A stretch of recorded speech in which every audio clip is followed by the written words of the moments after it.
பயிற்சி முத்திரை பயிற்சி அளிக்க ஜெயகணேஷ் ஐயா அவர்களை அன்புடன் கேட்டுக்கொள்கிறோம். வணக்கங்க. வணக்கம்மா. அனைவருக்கும் வணக்கம். காலை சீக்கிரங்களுக்கும் குணப்பாளன் ஐயாவுக்கும் வணக்கம். இன்னைக்கு நம்ம ஆருத்ரா தரிசனம் அப்படிங்கிற நிகழ்வு வந்திருக்கிறோம். மார்கழி மாசத்துல வரக்கூடிய திருவாதிரை நட்சத்திரம் அன்னைக்கு சிவனுக்கு ஆருத்ரா தரிசனம் அப்படின்னு சொல்லி கொண்டாடப்படும். இந்த ஆருத்ரா தரிசனம் 5 தத்துவங்களை கொண்டது.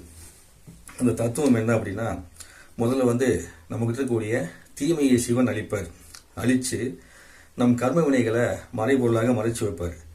மறைச்சு வச்சு அதுக்கப்புறமா பார்த்தீங்கன்னா நமக்குள்ள அருளை கொடுப்பார். அருளை கொடுத்து அதன் பிறகு நமக்கு உள்ள நல் விஷயங்களை படைப்பார். படைத்து நம்மை காக்கக்கூடிய வேலை செய்வார். இந்த 5 தத்துவங்களை கொண்டதுதான் இந்த ஆருத்ரா தரிசனங்கிறது. நடராஜன் சிவபெருமான், அதாவது நடராஜ சிவபெருமான் ஆனந்த தாண்டவம் ஆடுவார். அந்த ஆனந்த தாண்டவத்தை நமக்குள்ள தரிசிக்கக்கூடிய வேலை தான் இந்த ஆருத்ரா தரிசனங்கிறது. இந்த நடராஜ பெருமானுக்கு சிதம்பரத்தில் பார்த்தீங்கன்னா ரொம்ப சிறப்பாக நடக்கும். விடிய விடிய அவருக்கு அபிஷேகம் ஆராதனை நடந்து ரொம்ப அற்புதமான விஷயங்கள்லாம் நடந்துட்டு வரும். அப்படி நடந்துட்டு வரக்கூடிய இந்த ஆருத்ரா தரிசன நிகழ்வு அப்படிங்கிறதுல நீங்க இந்த மார்கழி மாசம் மட்டும் 2 விதமான விஷயத்தை ஒரே நேரத்தில் பண்ண முடியும். எப்படின்னா, சங்கர நாராயணன் வழிபாடு அப்படின்னு ஒரு வழிபாடு இருக்குது. அந்த வழிபாடை ஒவ்வொரு பௌர்ணமி, ஒவ்வொரு அமாவாசை மற்றும் ஏகாதசி, அதுக்கப்புறம் பிரதோஷம், இந்த 4 நாட்களில் செய்வாங்க. அந்த சங்கரநாராயணன் வழிபாடு பண்றதன் மூலமாக நமக்குள்ள தீமையெல்லாம் மறைஞ்சு அதிக செல்வாக்கு கிடைக்கக்கூடிய தன்மை கிடைக்கும். இது பௌர்ணமி ஆரம்பிக்கிற சமயத்தில் பண்ணுவாங்க. நேற்று 6:53 பௌர்ணமி ஆரம்பிச்சிருச்சு. அதில் நிறைய பெருமாள் கோயில் பார்த்தீங்கன்னா சங்கரநாராயண வழிபாடு செஞ்சாங்க. அந்த சங்கரநாராயண வழிபாடு என்ன அப்படின்னா, விஷ்ணு பகவான் நம்மளுக்கு இடப்பாகமாகவும் சிவபெருமான் நம்ம வடபாகமாகவும் இருக்கிற மாதிரி இருப்பாங்க. அந்த 2 பேருமே சிவனும் விஷ்ணுவும் சேர்ந்து ஒரு அசுரன் அழிக்கிறதுக்காக என்ன பண்றாங்கன்னா அவதாரம் எடுக்கிறாங்க. அவதாரம் எடுத்தது தான் அந்த சங்கரநாராயண் அப்படிங்கிற அமைப்பு. சங்கரன் என்பவர் சிவபெருமான், நாராயணன் என்பவர் விஷ்ணு.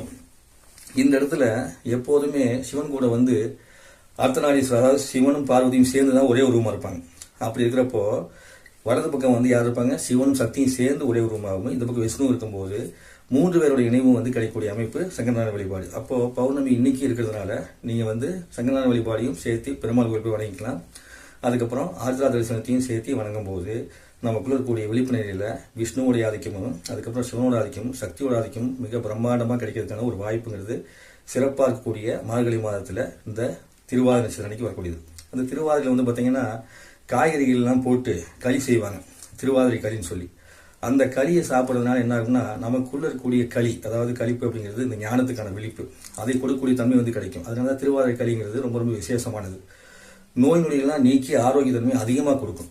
அப்பேற்பட்ட வல்லமை வாய்ந்தது திருவாதிரை களி. இந்த களியை இப்போதைக்கு யார் சிறப்பாக செய்யறது தெரியல.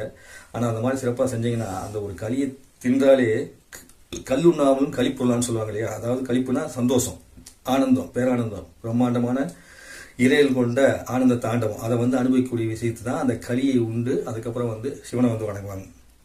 சில பேர் முதல்ல விரதம் இருந்து அதுக்கப்புறம் ஆருத்ரா தரிசனம் முடிச்சுட்டு அதுக்கப்புறமா பார்த்தீங்கன்னா உணவே அருந்துவாங்க. சரிங்களா. இப்படி பலவிதமான சிறப்புகளை கொண்டதாக இருக்கக்கூடியதுதான் இந்த ஆருத்ரா தரிசனம் அப்படிங்கிறது. அது ஒவ்வொரு வருடமும் மார்கழி மாதம் பௌர்ணமி நாளில் வரும். அந்த பௌர்ணமி நாளில் நீங்க இந்த வழிபாடு செஞ்சுக்கலாம். நாம் அதற்குரிய ஒரு முத்திரையை பார்ப்போம். அது லிங்க முத்திரை. சரிங்களா. இன்னைக்கு 5 இந்திரியங்களுக்கு பயிற்சி கொடுத்தாங்க. சரிங்களா.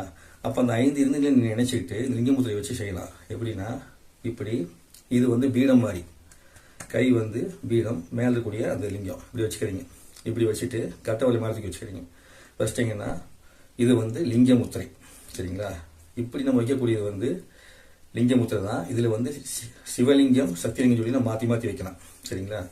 இது பீடத்தில் உட்கார்றது மாதிரி இது ஒரு லிங்க முத்திரை. இது ஞானத்துக்காக அதிகமாக செய்வாங்க. சரிங்களா. அப்போ இதை வச்சுட்டு கையில் வச்சு இப்படி கை வச்சுக்கணும். அது மேலே இடது கை மேலே வலது கை வச்சுட்டு இதயத்தை பதில் வச்சு அப்படி கண்களை மூடி அமைதியாக அமர்ந்திருக்கணும். அமர்ந்துட்டு உங்களுடைய மணிப்பூரக சக்கரத்திலிருந்து ஒளி கிளம்பி உடல் முழுக்க பரவுதான் நினைச்சு அதை அப்படியே நீங்க ஆக்னேய சக்கரத்தில் கொண்டு நிறுத்தி நீங்க அப்படியே உங்களை மூச்சை கவனிச்சுட்டு உட்காந்துருக்க வேண்டியதுதான். ஸோ இந்த மாதிரி அமர்ந்திருக்க உங்களுக்கு ஞானத்துக்கான வெளிப்பாடுங்கிறது ரொம்ப அற்புதமாக வேலை செய்யும். உங்களால் இப்படி வச்சுக்க முடியலன்னா நீங்க மடிமேல் வச்சுக்கலாம். வசதிக்கு தகுந்த மாதிரி நீங்க வச்சுக்க முடியும். சரிங்களா. இந்த லிங்க முத்திரையை இன்றைய நாளில் செய்யறது ரொம்பவும் சிறப்பு. தினந்தோறுமே இந்த லிங்க முத்திரையை செஞ்சீங்க அப்படின்னா உடல்ல உயிர்ப்பு தன்மை அப்படிங்கிறது எப்போதுமே இயக்கத்திலேயே இருக்கும். அந்த சூடை கொடுத்து நமக்கு நன்மையை கொடுக்கும். இதே லிங்க முத்திரையில நீங்க இப்படி எடுத்துட்டு இந்த 5 நிலைக்கு தியானம் பண்ணீங்க இல்லையா, அதுக்கு இப்படி வச்சுக்கிட்டு இந்த புருவ மத்திக்கிட்ட வச்சு அப்படியே இது பண்ணிட்டு அதுக்கப்புறமா பாத்தீங்கன்னா இந்த காது கிட்ட கொண்டு போய் வச்சு இது பண்ணிவிட்டு அதுக்கப்புறம் இந்த காது கொண்டு வந்து வச்சு அப்புறம் நாசியில் அப்படியே முன்னாடி கொண்டு வந்து வச்சு அப்புறம் இப்படி கீழே வச்சுட்டு அதன் பிறகு இப்படியே கொண்டு போய் மேலே இந்த இடத்துல, ஏன்னா ஒரு தூக்கி மேலே தூக்கி வைக்க முடியாது சில இடத்துல, இப்படி வைக்க முடிஞ்சு இப்படி வைக்கலாம். இல்லைன்னா இப்படி இந்த இடத்துல வச்சு நீங்கள் தியானம் பண்ணீங்க அப்படின்னா நீங்கள் இந்த பஞ்சேந்திரியம் தியானம் பண்ணீங்க இல்லையா, அந்த நினைப்புக்கு வந்து இது அதிகமான சக்தியை கொடுக்கும். ஏன்னா இதுதான் வந்து நம்ம மணிப்பூர் சக்கரத்தோடைய இயக்கத்தை வந்து கொடுக்கக்கூடியது. அப்போது எல்லா இடத்துலேருந்து வரக்கூடிய பேராற்றல் வந்து ஒளியாகவே வரும். அதாவது ஒளிச்சுடராக வந்து நமக்குள்ளே வரும். அந்த ஒளிச்சுடங்கிறது ஒரு இன்பமான ஒரு நெருப்பு சுழற்சின்னு வச்சுக்கலாம். அந்த சுழற்சியை வந்து ஈர்த்து கொடுக்கக்கூடிய வேலை செய்யும். அப்படி இருக்கும்போது நீங்கள் லிங்க முதிரையை வச்சு இப்படி மனசில் நினச்சி கற்பனையாகவும் இது ஃபுல்லாக நினச்சிக்கலாம். இதை கொண்டு போய் நீங்கள் செயல்படுத்தியும் நீங்கள் வந்து ஆக்டிவேஷன் வந்து பண்ணி விடலாம். இந்த 2 விஷயம் நடக்கும். அதனால் நீங்கள் நாளை பற்றி தெரிஞ்சிருப்பீங்க. அதுபோக வந்து நம்மளுடைய மகிமையும் உங்களுக்கு புரிஞ்சிருக்கும். முடிஞ்ச அளவுக்கு என்ன பண்ணுங்கள், உங்களுக்குள்ளே இன்றைக்கி சிவனையும் பெருமாளையும் நினச்சி வணங்குங்க. உங்களுடைய இடப்பாகம் இப்போது உங்களுக்கு பெருமாளாகவும், உங்களுடைய வலப்பாகம் இப்போது இன்றைக்கு உங்களுக்கு சிவனாகவும் இருந்து நடுவில் நடராஜருடைய தாண்டவம் புருவ மத்தியில் ஆடும். இதை நீங்கள் கற்பனை பண்ணி உட்காந்தீங்கன்னா நிச்சயமாக உங்களுக்குள்ள பரவச நிலையை நீங்கள் பார்க்க முடியும். இப்படியெல்லாம் வந்து இறைத்தன்மை நமக்குள்ள வேலை செய்யுமா அப்படின்னு ஆச்சரியப்படக்கூடிய தன்மை வந்து கிடைக்கும். தினந்தோறும் இந்த நிகழ்வு நடந்தாலுமே இன்னைக்கு மட்டும் அப்படின்னா நம்ம முன்னோர்கள் நினைக்கிறாங்க, இந்த நாளை வந்து கணிச்சிருக்கிறாங்க, இந்த நேரத்தில் சக்தி வந்து வேலை செஞ்சு விட்டு அப்படி உருவாக்கப்பட்டது தான் இன்றைய நாளுக்கானது மார்கழி மாதத்தில். அப்போது என்னைக்குமே அனுபவிக்காட்டினாலும் இன்னைக்கு நினைச்சு பார்த்தா அந்த உணர்வை யாராக இருந்தாலும் அனுபவிக்க முடியும். அதற்கு ஒரு 5 நிமிஷம் 10 நிமிஷம் நீங்கள் என்ன பண்ணுங்க, வீட்டில் செஞ்சு பாருங்க. சரிங்களா? இந்த வாய்ப்பினை கொடுத்த அனைவருக்கும் நன்றி. இதை கேட்டுக் கொடுத்த அன்பர்களுக்கும் நன்றி. இதை வாய்ப்புக்கு உருவாக்கிய ரோட்டரி நண்பர்களுக்கும் அதுபோக குருமலையாவுக்கும் அம்மாவுக்கும் நன்றி கூடி விடைபெறுகிறேன். நன்றி, வணக்கம். என் அருமையான குருவாய் நண்பர் ராஜேஷுக்கும் என் அருமையான தந்தையாய என் தந்தைக்கும் நன்றி கூடி விடைபெறுகிறேன். நன்றி, வணக்கம். குருவே நம, தந்தையே நம. நன்றிங்கம்மா. நன்றி, நன்றிங்க. ரொம்ப சிறப்பு ஐயா. நல்ல கருத்து. ஆருத்ரா தரிசனத்துக்காக எவ்வளவு பேர் இதை பார்த்துட்டு இருக்காங்க. உங்களுக்கு ஒரு நல்ல கருத்து சொன்னீங்க. எதனால தரிசனம் நடக்குது, அதை முத்திரையை சொல்லி கொடுத்துட்டீங்க, பஞ்சேந்திரிய தவத்துக்கும் சொல்லி கொடுத்துட்டீங்க. ஐயாவோட சிறப்பே தான். நன்றி, நன்றிங்கய்யா. கலைச்சக்கரம் குழு சார்பாகவும் ரோட்டு சமையல் சார்பாகவும் மிக்க நன்றிங்க ஐயா. நன்றிங்கம்மா.